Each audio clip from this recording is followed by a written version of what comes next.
Mikko. Kilpailee 29 Vilppi lähtö. Harjun Arto on kakkosena, Heilman tullut kaksisille Vilppi, eli se on kärkiautolle Vilppi. Selvä, no Harjun Artohan tätä lähtee tässä vaiheessa.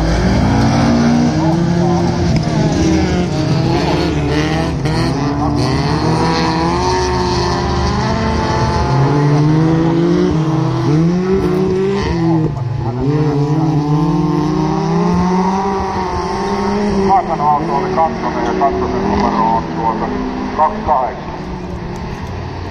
Meni vähän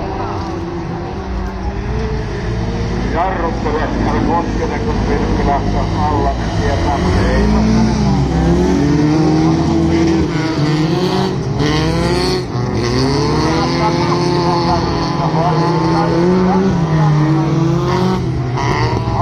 Harri kärkeä, mutta niin, ja mä en taas muistanut sen Koskisen Vilppi. No menihän näitä kolmen kärjen ajopäälleen niin sanotusti puhtaalta ladulta ajamaan Harju, Heilman ja Komonen.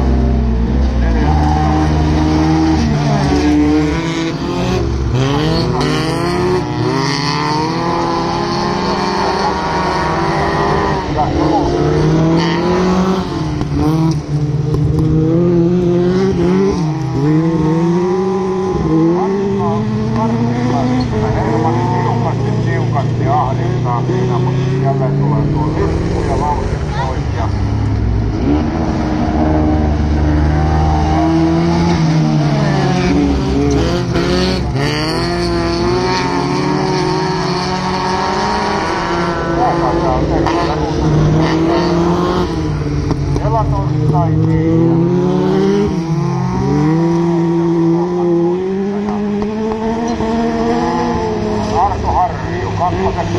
ajaa kyllä näin on Heilman, niin oli siinä, mutta ei kakkoseksi jäi. Komonen on tänään niin hienosti kolmas, Yrjö Läppari 4, Tuopan Askeli 5, Kudenekka ajaa Koskinen ja sitten tuolta Kantonen on 7 ja sitten tässä kulmalla 8.